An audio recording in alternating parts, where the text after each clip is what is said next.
has skyrocketed. Pay hikes are not keeping up with inflation. A new study out today says the true cost of living has gotten so high, half of the families in the 5 boroughs do not have enough income to make ends meet. They need some kind of assistance. Here's Eyewitness News reporter Anthony Carlo. What are you going to do, not eat? Not pay your rent? What a conundrum for a middle-class New Yorker to be in. Erasmo is a paralegal, his wife a supervisor. We make decent salary, but it's still not enough to survive in New York City. They're considering moving with their 3 kids to Tennessee. We figured that if working New Yorkers can't make it in New York City, it's not great for everyone else. The reason behind a true cost of living report that found costs in New York City have increased 131%, while median earnings went up just 71%. 36% of households lacked enough income for basic needs just 3 years ago. Now half of all New Yorkers are struggling. 3 million of them can't afford food. The middle class is leaving the city of New York because they're paying more for childcare than they are for rent. Darcel says she spends almost $2,700 a month on daycare. I think there needs to be subsidies for like the middle income individuals, to help us be able to afford childcare, like meaningful childcare. The president of United Way of New York City says it only got harder after COVID. What we find with the people that we work with is that they're making tough choices between food and medicine. Tuesday, this coalition put in the hands of lawmakers a blueprint for how to fix the problem. Today, the state can raise the minimum SNAP benefit for $23 to $100. The city can make sure that HRA has enough staff to enroll people into SNAP. A new survey by Citizens Budget Commission shows New Yorkers generally rate the quality of life as not good and much worse than 2017. Only half of more than the 6,000 New Yorkers surveyed plan to stay if they can. How are we supposed to afford anything in New York? Everything is just up, but the pay raise. And according to the true cost of living report, it'll take you nearly $5,000 a month to live in the Bronx, and on the other end of the spectrum, nearly $8,000 a month to live in Lower Manhattan. Shalom. First off, I'd like to give an all praise, honor, and glory to Yahweh, Ba'ashim Yahushai, double honors to the apostles and elders of great millstone who rule well. And a salutations to Joachim out there doing the work of Yahweh, Ba'ashim Yahushai sincerely. This is the brother Kakam coming at you with another lesson. As you saw there, right? New York City is becoming, well, it was already voted the most expensive city to live in the world. And as you saw that video from Eyewitness News, I think it was, let me actually just go back. 11 days ago, that report came out with 131% cost of living coming up, which means that if you do not have a 6-figure plus income and your family does not own a house, or you do not have a partner who you are splitting expenses with, this place has become effectively unlivable. All right? And this is just another example of the fall of this wicked, sinful kingdom that we call America. All right, remember, New York is the financial capital of the world. So if this place falls, and this place continues to fall, then how much more for the rest of the world? All right, the Federal Reserve is in this place, and in New York City. That should give you everything. The Federal Reserve, which is the world reserve currency. This is Haggai chapter 1, verse 6, and it says, "Ye have sown much, but bring in little. Ye eat, but have not enough. Ye drink, but ye are not filled with drink. Ye clothe you, but there is none warm. And he that earneth wages to put it into a bag with holes." All right? So this scripture is mainly targeted, this scripture is only targeted to the Israelites, right? But when you're looking at it in the context of the situation that I'm talking about with the video, all right, this is only affecting this disparity between wages and cost of living is only affecting the Israelites, man. It's only affecting you so-called Negroes, Latinos, Native Americans, and the people that descend from them. And, the poor people, the poor of the world, the poor of the state, the poor of the city. All right? These so-called white people working in Google and in the finance bros, they don't mind paying $6,000 rent. They don't mind paying $10,000 rents.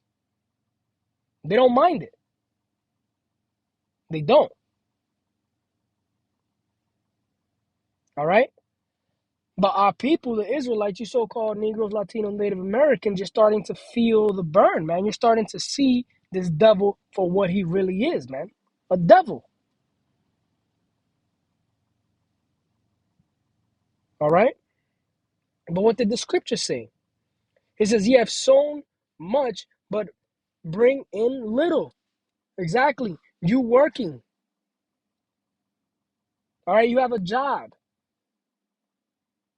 And before the check even hits your bank account, all right, state tax, city tax, social security. And if you have a union job, forget about it. You got retirement coming out of there. Pension. All right? You have all this stuff coming out of it, man. So what is left for you? So you work, you're getting paid, but guess what? You bring in little. It says ye eat, but ye have not enough. All right, you're working, you're doing what you have to do, but it's not enough. It says ye drink, but ye are not filled with drink. You're drinking, but you're not filled with drink, man. It seems like whatever you do, if you're living in this place, in this godforsaken place known as New York City, all right, but ultimately America as a whole, this world as a whole, it seems like no matter what you do is not enough, man. It says, ye clothe ye, but there is none warm. And he that earneth wages to put into a bag with holes. Exactly. And he that earneth wages to put it in a bag with holes. What happens with a bag with holes? A bag with holes can't hold anything. And that's exactly what working and living in this society does to you, man. All these people that you see out here right now, I'm over here in the Lower East Side. All these people that you see out here walking up and down, man. Most of these people here that are going out on the weekend and having a good time, they doing that on credit, man. Which is going to continue to happen. And as people continue to default on their loans, default on their credit card payments, that's going to continue to destroy this dollar, man. And as the dollar collapses, man, this is exactly what they want to do, man. They want to collapse the dollar. That's why they're creating this. Because remember, this is all artificial. This is all artificial work, man. Because ultimately, we know their goal. All right? We know what their goal is. This is 2 Corinthians chapter 2, verse 11. It says, lest Satan shall get an advantage of us, for we are not ignorant of his devices. All right, we're not ignorant of Satan's devices, man. We know exactly what he's trying to do. This artificial inflation, all right, these high prices, this high food prices, this is all by design. All right, they're tightening the noose on the people, man. And what is that solution that they're going to bring to the people? That MOTB, man. That's what's going to be the solution to this problem. People can't eat. People are struggling to feed their families. People are struggling to make ends meet. People are struggling to pay rent. What does that cause people to do? They go on credit. But the system cannot hold on. The system cannot thrive. The system cannot work. There's only so much money. So what are they going to have to do? They're going to have to print more money. And as they continue to print more money, that inflation continues to build and build and build. And as that inflation builds, what's going to happen? That value of the dollar continues to get watered down and watered down and watered down until eventually they tank the entire economy. Because if everyone decided they're just not going to pay their credit cards because they're getting shafted with the interest rates on these credit cards, but they don't make enough to cover the payments for the credit cards, they don't make enough to cover the payments for their rent, what's going to happen? There's going to have to be a solution. And what is that solution? All right? What is that solution? That solution is right here in Revelation chapter 13. It's clear as day.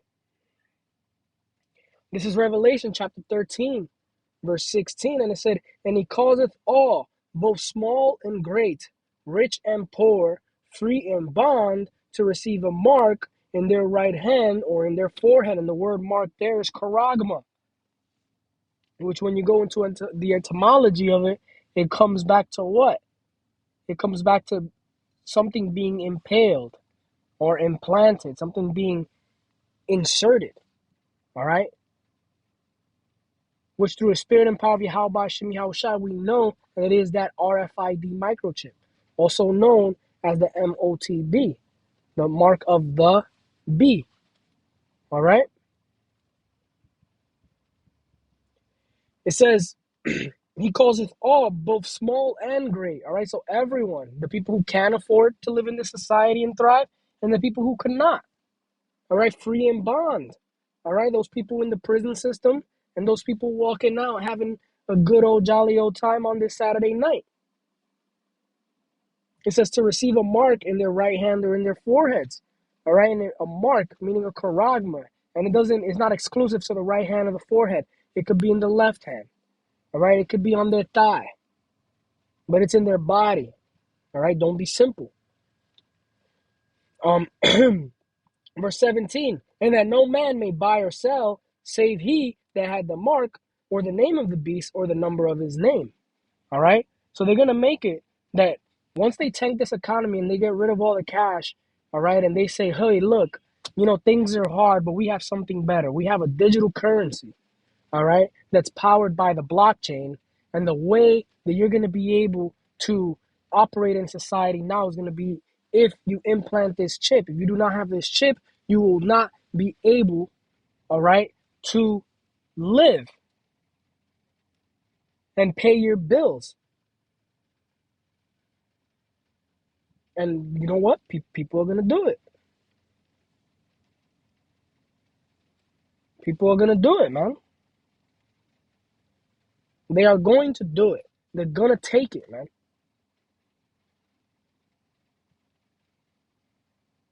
And if you don't think they can do that, don't let me, let's not go too far. 4 years ago, 2020, in March, right around this time, all right, society shut down as a whole, man,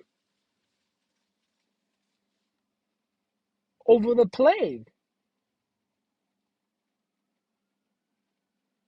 And a couple months later, what did they have?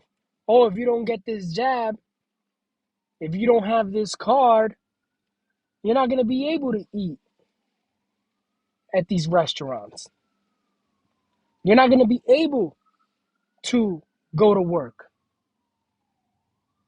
And then 4 years later, where is that stuff now? It's non-existent. So what does that tell you about the powers that be and that situation? That situation was two things. It was a test run for when they come and implement this, all right, the MOTB. And it was also what? A money grab. All right, one of the biggest transfers of wealth happened in that time, man. You know how much money people made off pharmaceutical stocks? You know how many people in power made money? Money isn't even the question. People became literal power brokers after that plague, man. But this is the ultimate goal, man. We know the devil. That's why we're out here urging you so-called Negroes, Latinos, Native Americans, and the people that descend from them, all right, the elect of you, to wake up. All right? Every other, I go on TikTok sometimes, and every other TikTok is someone talking about how they feel it in the air, man. How there's something off about the way society is going, man.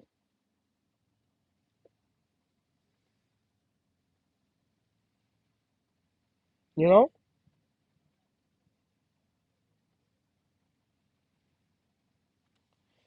This is Romans chapter 13, verse 11. And that knowing the time, that now it is a high time to awake out of sleep, for now is a salvation nearer than we believed. Exactly, man. So right now is the time to wake up, man. A lot of people are waking up to the fact that this man is the devil. A lot of people are waking up to the fact that what? That we are living in the end of days. A lot of people understand and can read through the lines, and they're starting to see that we are living in the book of Revelation, man.